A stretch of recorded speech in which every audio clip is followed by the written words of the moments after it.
What's up everybody, Anime X here, and in this video I will be doing another kind of part 2 to my earlier chapter review that I did on the channel. That one was kind of more of a reaction, just my inherent reaction to actually reading it. That was kind of me based off the hype of the chapter just coming out and me seeing the fight. So I'm going to kind of go over more in-depth of what I think happened, my opinion on it, and if you guys want, maybe do a Boruto predictions video later and give you some reasons why Boruto is trash. But not too many problems with this chapter overall. I think it was fairly okay. It was it was good for Boruto. I would say it's a good Boruto chapter. Nothing special. Based on the comments, I've seen that some of you guys actually think the Boruto manga is even close to the Shippuden manga. Like, I think I'm gonna need to take away your anime card for that one. But I don't think that this is nearly as good as anything that Shippuden has probably ever come out with, unless you're counting filler, which, wouldn't be really fair to the original series. But I'm just going to go over a couple of things, like how powerful I think Jigen is, or should I say, how powerful I think he is. Basically, going to kind of be analyzing the fight more in depth, analyzing what will happen and what I think will happen going further in the story. So, So the first thing that I want to talk about in particular is a couple of criticisms that I have with the chapter, along with a couple of things that you guys brought up in the comments of the last review. So the first thing that everybody is talking about is Naruto's ability, or lack thereof, to sense Jigen, even though he was small, when he was able to sense Limbo in the war arc, when he should have gotten much stronger, and his ability should have been much more sharpened and heightened, in fact. So someone brought up to me, right, they said they had the audacity to say that the reason that Naruto couldn't sense him is because Jigen could have shrunk down to the size of a molecule, while Madara was just in limbo. Think about that for a second, guys. What do you think is easier to sense? Something that's the size of a molecule, or something that's in a different plane of reality? Now, you may be wondering, how would you know which one is harder to sense? Well, at least the molecule-sized object is in your plane of reality. Naruto doesn't need to be able to see it, he should just be able to sense it, or even with Kurama, he should be able to feel Jigen's intent to fight him. That's what happened in the war. He was able to sense the Zetsus, and he was able to even sense Kisame when no one else could sense him, even even multiple sensory types in that area. So not even with Sage Mode, you should be able to just sense his intent to attack him, and that should keep him on his toes. Another thing is, people are saying that Naruto and Sasuke are nerfed for this fight, which I don't necessarily think is true. I think that Sasuke is just tired from his fight earlier in the series, and Naruto is just being, like a protagonist, holding back and progressively using power as the fight goes on. Some people say that they should be using Susanoo and Kyuubi, which I think is kind of retarded. Like, okay, so he can absorb chakra, so if you make this big avatar of chakra and he touches you, well, you just wasted a lot of your chakra. And for Sasuke, that's a big deal. For Naruto, not so much. But for Sasuke, he can't just be whipping out Susanoo 100 times in a fight just for a couple of tests. They need to figure out his abilities, and then if they can use Susanoo and Kurama, or maybe even Majestic Attire, then they should maybe consider whipping out the big jutsu. But no, people are saying that they should use their biggest and most powerful jutsu when it's not necessary right now. Naruto's healing abilities keeping him from dying, so that's fine, and Sasuke's careful enough to not get hit too many times. So they need to figure out the ability, and then they need to strategize after that. I don't think it's wise or even intelligent for them to attack in the way that they are, to attack with big jutsu kind of retardedly. Kurama is just a waste of chakra if he absorbs it, and people say, well, he has to react to it. Well, Jigen has been shown to be able to react to them quite easily. Just shrink down, absorb their chakra, and you have a serious problem on your hands. Also, Jigen is shown to be able to take multiple kicks from Sasuke, and people may think that's not really that good, but Sasuke is still relative to Naruto, believe it or not, even though he doesn't really have a transformation like Naruto does. He is still, since he only has his base form, and I guess the Rinnegan, you can count that as another ability, but he is that active because of his space-time ninjutsu using. They are both either not going at full power or drained. I don't think that they were nerfed for this fight. In terms of Jigen's power, I think that he is above Momoshiki, just because, well, he may be relative to Momoshiki, at least in terms of power, or should I say power, but Momoshiki, right, was basically getting completely slapped by the same Naruto and Sasuke that are getting slapped by Jigen. This means that, along with Jigen not going full power, and along with Naruto and Sasuke using ninjutsu and some of their other tricks against him, Jigen even has more useful abilities and the same abilities as Momoshiki. He may not be able to reflect all ninjutsu back at them, but ninjutsu is still pretty useless if it gets all absorbed, if you understand me. Overall, I think that Jigen is probably the most formidable opponent that they faced, including Shippuden characters. You can hate me for that comment later. Maybe once more chapters come out and I can explain Jigen's power more in depth and some Boruto scaling. But overall, I don't know, guys. Jigen's pretty strong. Naruto and Sasuke either aren't going all out, or they're drained, or they've been nerfed and they're done for. If they're nerfed, I think they don't have much of a chance against Jigen in the first round.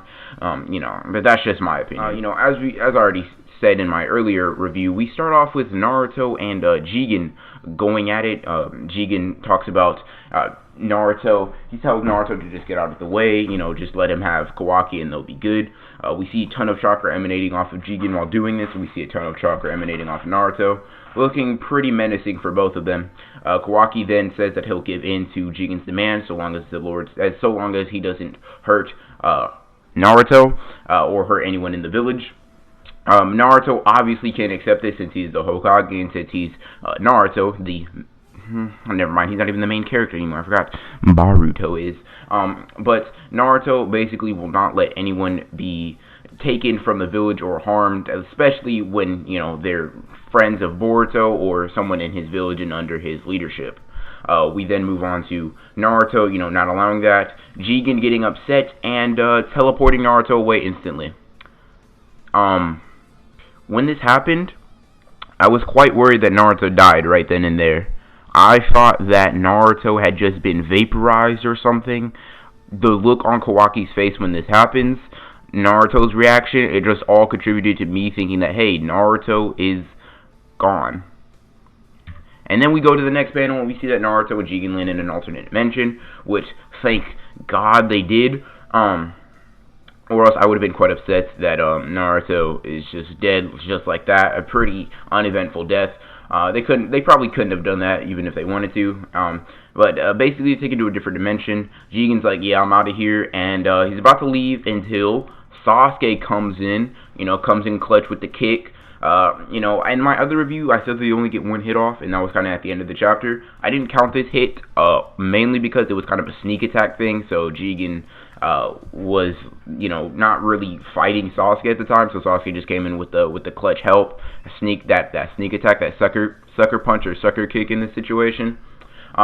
Although it is good to see Sasuke again, his design is a little weird in this chapter. Like, he looks a little weird and got that two belt thing going on. He's just a little weird in this chapter, Sasuke comes in, saves Naruto, and just so you guys know, Sasuke is going to be kind of the more dominant and helpful fighter in this situation. Jigen is basically about to face off with them. Then it gets out of the action in order to show Sarada coming to the house or whatever and seeing the chakra rods with the blood on them. I don't know really why they did this. I don't know if they're setting this up for a different chapter, but no one wants to see Sarada right now. What I want to see is Naruto, Jigen, and Sasuke going at it. But of course, we have to cut away from the action for a bit. We go back to Boruto and Mitsuki running back to see what's happening with Kawaki, Naruto, and Jigen. And we go back into the fight with Naruto throwing his, favorite move of Rasengan directly at Jigen. Jigen then absorbs it using the Karma and then kicks Naruto away. Then he throws the rods inside of Naruto using his ability that will be discovered later. And, he's basically just kicking him around. He's about to get another hit off until Sasuke comes in with a pretty clutch hit saving Naruto. He then comes in. Jigen deflects pretty casually with his chakra rod, blocks it, and then disappears from Naruto and Sasuke's vision while stabbing a chakra rod inside of Sasuke. In fact, stabbing multiple. Naruto then uses a bunch of shadow clones, and they all get completely bodied by Jigen. They all get demolished by the chakra rods, and he even seems to disappear from all of their vision at one point and destroys all of them rather quickly. This leads to Sasuke finally figuring out what Jigen's ability is, and they realize that Jigen is able to shrink and grow things along with himself at will. So that's why it's looking like he disappears, and that's why it looks like the chakra rods are just suddenly appearing inside of lethal places inside of their body. Naruto's able to survive like this, just because of his massive healing ability, and Sasuke hasn't been taking too much damage from the chakra rods, so he's okay for now. We then go on to Sasuke saying that that's not his only secret, but Sasuke doesn't really reveal what it is just because he doesn't know. Jigen then says, okay, maybe I should kill you first, Sasuke, meaning that Sasuke is more of a threat to Jigen than Naruto, just due to the fact that he can analyze his abilities, and his prowess in dojutsu and intelligence is just really, really impressive. Naruto is more of an upfront fighter, so Naruto not being able to analyze nearly as well is kind of easier for Jigen to deal with. Jigen then, continues to shoot chakra rods at them, and Jigen's about to launch chakra rods at them, so Naruto responds by using a giant Rasengan in order to stop them.